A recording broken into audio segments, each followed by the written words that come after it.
Hey Mark and Charlie, hey, I wanted to give you guys a really quick update and some details for the trip coming up this weekend. In this email I attached this devotional guide, and on the back is our schedule as well. So just a few details. Mark, you're going to be taking a couple of students, Gabe and Tanner. You said with you'll be leaving around 2. I'll help you pack up the truck Sunday morning. You'll go there. I'll call ahead to the camp so they'll know you're coming. But go ahead, get everything set up. You'll have 4 tents plus the kind of mosquito net tent. So you'll be there. Charlie, you can meet me.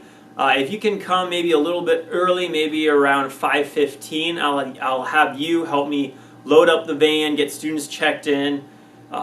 When the parents are there and right before we leave, I'm going to do 2 things. One, I'm going to make sure everyone goes to the bathroom and has everything that they need.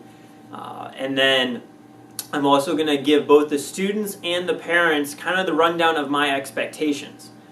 Since we're going to be camping, this is something new for us as a youth group. I think it's going to be really fun, but I want to take some extra precautions just so we're safe, just so everyone is able to have a good time. So just so you guys know, the rules that I'm going to have for the students, especially while we're camping, is that they always have to be in a group of at least 2. And I really, for especially the females, I want them to at least have a male in that group. So probably for females, at least a group of 3 with including a male. They have to let you as a leader know where they are going to go, so we are able to go and find them. They will have their cell phones. I don't know if they'll have cell phone reception at the camp, but they need to let you know where they're going. And I'm going to drill that into parents. I'm going to drill that into students, that they need to communicate that, especially while we're camping. It's not as important at the camp, at the park, but at the camp they need to let us know where they're going. I'm also going to remind them that we're not the only ones at this campground. We can't be overly loud. We can't be running into other people's campground. We need to be respectful of everyone else that is camping. Another one is that at midnight, and this is on your the back of your sheet, at midnight they are to be in their tents, lights off. They can still kind of talk a little bit, but they need to be in their tents. Lights need to be off. The campground, that's kind of their curfew. Is you need to kind of quiet hour. They can't leave their tent. This is super important. The campground's safe, but anything can happen, and I don't want anyone kind of sneaking out of their tent. I don't want them roaming around. So I want them in their tents from midnight until probably around 6:30. They got to be in their tents. I have a couple of boys who are going to want to wake up a little bit earlier, and I'll tell them they can wake up, but they need to be in their tent until 6:30, at which point if 6:30 comes and they want to go do something as a group, they can come let me or whoever is on kind of morning shift, they need to let them know where they're going, but they need to be from midnight till 6:30 in the morning. Also, we're going to do 3 rounds during the night. So obviously at midnight we're going to check to make sure all of our people in our group, we visually see them in their tent. Then maybe we're going to do a check at 1 in the morning just to make sure they've stayed in there. If they're still talking, making noise, we're going to say, hey, it's time to sleep. Then we'll probably do another round around 3:30, 4 o'clock, just to kind of walk around our campground. We don't have to look inside the tent, but just to walk around. And then someone will be on morning duty probably around 6:30. That person will be whoever is awake and wants to go do something at 6:30. They'll be the person that those students check in with them. So that's kind of the camp thing.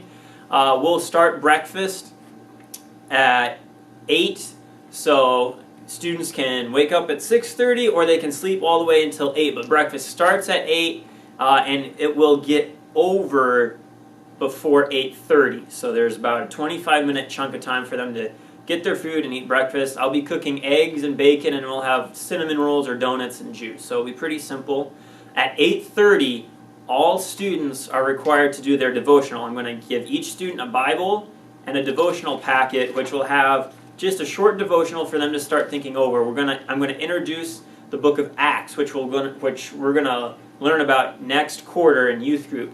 And I want everyone to be doing their devotionals at 8:30. Then at around 8:45, you're going to get with your group that I've assigned, the students that I've assigned to you, and I want you to kind of lead a discussion that walks through these questions, get them thinking, kind of prod around.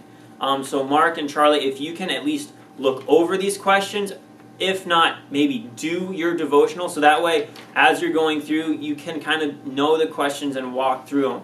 Don't be afraid of silence. If you ask a question no one answers, just let it sit there.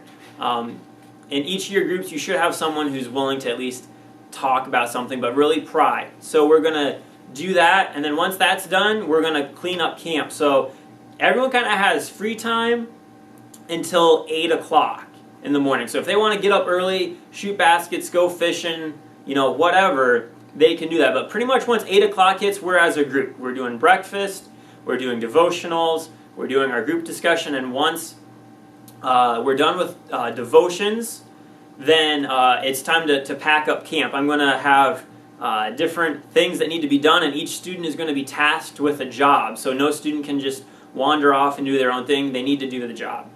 So once that's done, the camp is cleaned up, and then we'll head off to the park. I'm hoping to be at the park around 10 o'clock, just kind of waiting in line. I'm going to bring a couple of card games. The park opens at 10:30. As soon as we get into the park, we're going to find our camp spot, the place where we're going to set all of our stuff. So each student needs to set their stuff down at this spot, and one of us leaders always needs to be at that spot. And we can take rotations, so we're going around. Students again need to be in at least pairs of 2 going around the park, and they can go wherever they want in the park. As long as they're with at least one other person. Throughout the day, make sure, maybe once every hour, make sure you just have visual contact with every person in your group. You don't have to travel along with them, but just make sure you have a visual contact every hour. We're going to meet up for lunch at 12:30, and then we'll meet back up again at 4:30 to get ready to leave. And we're hoping to get out of the park by 5. That way we're eating around 5:20-ish so we can get back by 9. So that's kind of the quick rundown. I'm really excited, really appreciate you guys being willing to help out with this, and I think this is going to be a really awesome time. So thanks, and we'll see you Sunday.